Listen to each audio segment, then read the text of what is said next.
नमस्कार, मैं हूं अंकुर और आप देख रहे हैं सत्यहिंदी.com। आइए एक नजर डालते हैं अब तक की सुर्खियों पर। दिल्ली के ड्रग कंट्रोल विभाग ने अब बीजेपी सांसद गौतम गंभीर के गौतम गंभीर फाउंडेशन को अवैध तरीके से दवा जमाखोरी को लेकर दोषी माना है। इसके साथ ही कहा है कि वो गंभीर के फाउंडेशन के खिलाफ कार्रवाई करेंगे। विभाग ने कहा है कि गौतम गंभीर फाउंडेशन कोरोना के इलाज के लिए इस्तेमाल की जाने वाली दवा और मेडिकल ऑक्सीजन की अनधिकृत खरीद, जमाखोरी और वितरण में शामिल था, जो कानूनी रूप से मंजूर नहीं है। बता दें, इससे पहले इस ड्रग कंट्रोल विभाग ने गंभीर को क्लीन चिट दे दी थी, जिसके बाद हाईकोर्ट ने इसको बुरी तरह से लताड़ा था। कोर्ट ने कहा था कि क्लीन चिट देने वाली वह रिपोर्ट उस कागज पर लिखे जाने के काबिल नहीं। कोर्ट ने उसे कचरा करार दिया था। कोर्ट ने रिपोर्ट को इतना खराब माना था कि ड्रग कंट्रोल विभाग को चेता दिया कि अपना काम ठीक से नहीं कर सकते तो क्या निलंबित कर दूसरे को काम सौंप दिया जाए। दिल्ली मेडिकल एसोसिएशन यानी डीएमए की याचिका पर सुनवाई करते हुए दिल्ली हाईकोर्ट ने बाबा रामदेव को समन जारी किया। डीएमए ने अपनी याचिका में कहा है कि रामदेव कोरोनिल को कोरोना की दवा बताकर बेच रहे हैं। उनको कोरोनिल को लेकर झूठी जानकारी फैलाने से रोका जाना चाहिए। हालांकि इस दौरान कोर्ट ने डॉक्टरों की संस्था को भी काफी कुछ सुना दिया। इस मामले में मुकदमा दायर करने की मांग पर कोर्ट ने कहा कि आप याचिका दायर करिए। कोर्ट ने यह भी कहा कि अगर पतंजलि नियमों का उल्लंघन कर रहा है तो ये सरकार को कार्रवाई करनी है, आप मशाल लिए क्यों चल रहे हैं। कोर्ट ने डॉक्टरों से कहा कि बेहतर होगा आप इसको लेकर एक जनहित याचिका दायर करें। कोर्ट ने कहा कि कल को मुझे लग सकता है कि होम्योपैथी नकली है, ये एक राय है, इसके खिलाफ मुकदमा कैसे दायर किया जा सकता है। कोर्ट ने कहा कि हम भले ही मान लें वह जो कर रहे हैं वो गलत है, भ्रामक है, लेकिन इस पर जनहित के तहत मुकदमा दायर नहीं किया जा सकता है। पंजाब कांग्रेस में चल रहे सियासी युद्ध के बीच मुख्यमंत्री कैप्टन अमरिंदर सिंह गुरुवार को दिल्ली पहुंचे हैं। दूसरी ओर अमरिंदर से नाराज कांग्रेस विधायकों, सांसदों और मंत्रियों ने दिल्ली में डेरा डाला हुआ है। खबर यह भी है कि चंडीगढ़ में बुधवार को ही अमरिंदर कैबिनेट की वर्चुअल बैठक में 6 मंत्री शामिल नहीं हुए और उन्हें बुलावा भेजना पड़ा था। बता दें, पूर्व मंत्री नवजोत सिंह सिद्धू समेत कई कांग्रेसी नेताओं ने कैप्टन के खिलाफ मोर्चा खोल दिया है, जिसके बाद हाईकमान को 3 सदस्यों की कमेटी बनानी पड़ी है, जो इन नेताओं से अलग अलग बात कर रही है। पंजाब के विधायक सुखपाल सिंह खैरा के अलावा आम आदमी पार्टी विधायक जगदेव सिंह कमलू और पीरमल सिंह खालसा गुरुवार को पंजाब कांग्रेस में शामिल हो गए।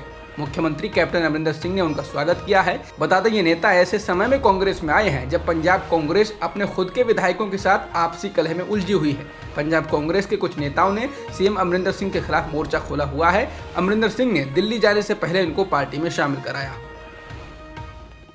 सुप्रीम कोर्ट ने पत्रकार विनोद दुआ के खिलाफ हिमाचल प्रदेश में दर्ज देशद्रोह की एफआईआर को खारिज कर दिया है। इसके साथ ही कोर्ट ने कहा कि ऐसे मामलों से सुरक्षा के लिए हर पत्रकार हकदार है। बता दें कि एक स्थानीय बीजेपी नेता ने पिछले साल दिल्ली दंगे पर विनोद दुआ के यूट्यूब शो को लेकर देशद्रोह का मुकदमा दर्ज कराया था। एफआईआर में उन पर फेक न्यूज फैलाने, सार्वजनिक उपद्रव फैलाने, मानहानि वाली सामग्री छापने और सार्वजनिक रूप से गलत बयान देने का आरोप लगाया गया था। इस एफआईआर के खिलाफ ही विनोद दुआ सुप्रीम कोर्ट में गए थे। विनोद दुआ के मामले की सुनवाई करते हुए सुप्रीम कोर्ट ने उस एफआईआर को तो रद्द किया ही, इसके साथ ही विनोद दुआ की उस मांग को भी खारिज कर दिया जिसमें उन्होंने मांग की थी कि 10 साल से ज्यादा अनुभव वाले किसी भी पत्रकार पर तब तक एफआईआर दर्ज नहीं की जाए जब तक हाईकोर्ट जज के नेतृत्व वाले पैनल से इसके लिए सहमति नहीं ली गई हो। जस्टिस यूयू ललित और विनीत सरन की पीठ ने यह फैसला दिया। सुप्रीम कोर्ट की इस पीठ ने पिछले फैसले का हवाला देते हुए कहा कि हर पत्रकार ऐसे आरोपों से सुरक्षित होने के हकदार हैं। न्यायाधीशों ने कहा कि देशद्रोह पर केदारनाथ सिंह के फैसले के तहत हर पत्रकार सुरक्षा का हकदार होगा। क्या दिल्ली सरकार कोरोना से होने वाली मौतों को जानबूझकर छुपा रही है? ये सवाल इसलिए उठता है क्योंकि दिल्ली के तीनों म्यूनिसिपल कॉरपोरेशन से जारी मृत्यु प्रमाण पत्रों और दिल्ली सरकार के कोरोना मौत के आंकड़ों में भारी अंतर है। दिल्ली में इन 3 म्यूनिसिपल कॉरपोरेशन ने इस साल अप्रैल और मई में 34,750 मृत्यु प्रमाण पत्र जारी किए हैं, लेकिन सरकार का कहना है कि इन 2 महीनों में कोरोना से 13,201 लोगों की ही मौत हुई। इसके साथ ही सवाल उठना लाजिमी है कि बाकी के 21,549 लोगों की मौत किससे और क्यों हो गई। कोरोना वैक्सीन की कमी पर अब दिल्ली हाईकोर्ट ने बेहद सख्त टिप्पणी की है। इसने केंद्र सरकार से कहा कि कुछ अधिकारियों पर मानव हत्या का मुकदमा चलना चाहिए क्योंकि वैक्सीन की कमी के कारण इतनी ज्यादा मौतें हो रही हैं। कोर्ट ने साफ तौर पर कहा यदि समय पर वैक्सीन लगाई जाती तो कितने लोगों की जिंदगियां बचाई जा सकती थी। कोर्ट ने यह टिप्पणी तब की जब देश की एक कंपनी को वैक्सीन निर्माण के लिए मंजूरी में देरी होने की शिकायत की गई। कोर्ट ने कहा कि देश में इतनी क्षमता है जिसका इस्तेमाल नहीं किया गया है। लेकिन कुछ अधिकारी उस पर कुंडली मारकर बैठे हैं। इसी संदर्भ में कोर्ट ने कहा कि इसके लिए ऐसे अधिकारियों पर मानव हत्या का मुकदमा होना चाहिए। सूत्रों के हवाले से खबर आ रही है कि सीरम इंस्टीट्यूट ऑफ इंडिया ने drug controller general of India से रूसी वैक्सीन स्पुतनिक वी का उत्पादन करने की अनुमति मांगी है। पुणे स्थित वैक्सीन निर्माता कंपनी ने परीक्षण, विश्लेषण और जांच के लिए भी मंजूरी मांगी। बता दें, अभी भारत में रूस की इस वैक्सीन को डॉक्टर रेड्डीज लेबोरेटरीज बना रही है। वहीं सीरम इंस्टीट्यूट ऑफ इंडिया ने सरकार को पहले बता दिया है कि वह जून में कोविशील्ड वैक्सीन की 10 करोड़ डोज बनाने लगेगा और आपूर्ति कर सकेगा। इसके अलावा सीरम नोवावैक्स वैक्सीन का भी उत्पादन कर रहा है, जिसके लिए अमेरिका से नियामक मंजूरी का इंतजार है।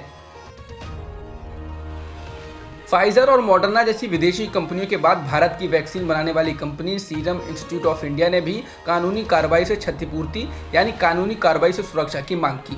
सूत्रों के हवाले से कहा जा रहा है कि सीरम ने सरकार से कहा है कि सभी के लिए नियम एक जैसे होने चाहिए, चाहे वो विदेशी कंपनी हो या घरेलू कंपनी हो। बता दें, बुधवार को स्वास्थ्य मंत्रालय के सूत्रों के हवाले से खबर आई थी कि भारत में भी अगर किसी टीके का दुष्प्रभाव होता है तो उस कंपनी को कानूनी कार्रवाई से सुरक्षा दी जाएगी। भारत सरकार की वैक्सीन नीति की लगातार हो रही आलोचना के बीच अब सरकार ने एक और भारत में बनी वैक्सीन की अभी से 30 करोड़ डोज बुक कर दिए हैं। इसके लिए अग्रिम भुगतान भी किया जाएगा। इस वैक्सीन को हैदराबाद स्थित बायोलॉजिकल ई द्वारा बनाया जा रहा है। ये वैक्सीन अभी क्लिनिकल ट्रायल के तीसरे चरण में है, लेकिन भारत सरकार कंपनी को इस वैक्सीन के लिए 1500 करोड़ का अग्रिम भुगतान करेगी। स्वास्थ्य मंत्रालय का कहना है कि इसकी खुराकों का निर्माण अगस्त से दिसंबर 2021 तक किया जा सकेगा। बता दें, इससे पहले भारत में बनी वैक्सीन कोवैक्सीन को लोगों को लगाया जा रहा है। आज से आरएसएस की 3 दिवसीय बैठक दिल्ली में शुरू हो गई है। इस बैठक में संघ प्रमुख मोहन भागवत समेत तमाम बड़े पदाधिकारी शामिल हो रहे हैं। बैठक में मुख्य रूप से उत्तर प्रदेश के आगामी विधानसभा चुनाव और पश्चिम बंगाल में चुनाव के बाद हुई हिंसा पर चर्चा होगी। संघ के सरकार्यवाह और कार्यवाह भी इसमें शामिल हो रहे हैं। भागवत कुछ दिन तक दिल्ली में ही रहेंगे।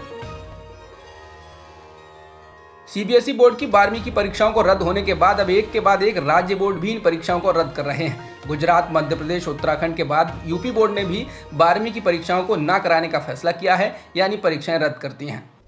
अब तक की खबरों में इतना ही। बाकी खबरों के लिए बने रहिए सत्यहिंदी.com के साथ। सत्य हिंदी का ऐप डाउनलोड करें गूगल प्ले स्टोर पर।